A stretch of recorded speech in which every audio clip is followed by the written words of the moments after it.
Hello mga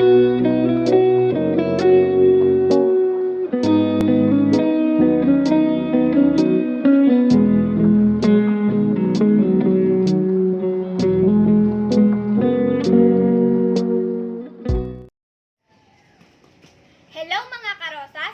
Alam ko na malapit na tayong magkahiwa-hiwalay ngayong taon. Ang bilis ng panahon. Parang kailan lang na mag-umpisa tayo sa grade 9. Lubos akong nagpapasalamat sa bawat isa sa inyo. Salamat sa mga pagkakataon na makilala at makasama ko kayo bilang mga kamag-aral. Hindi ko malilimutan ang mga magagandang alaala na ating pinagsamahan sa mga programa at mga activities sa paaralan.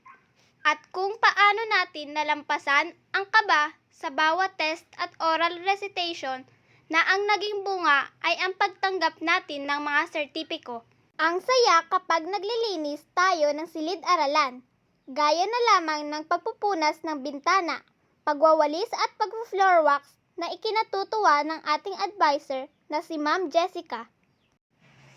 Hindi ko rin malilimutan ang mga biruan, tawanan at ang mga panahon na nagtutulungan tayo sa paggawa ng mga takdang aralin.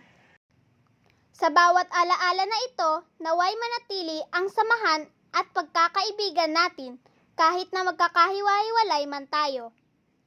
Maraming salamat mga karosas sa mga magagandang alaala at sa pagiging bahagi ng aking buhay na aking babaunin sa susunod na antas ng ating pag-aaral.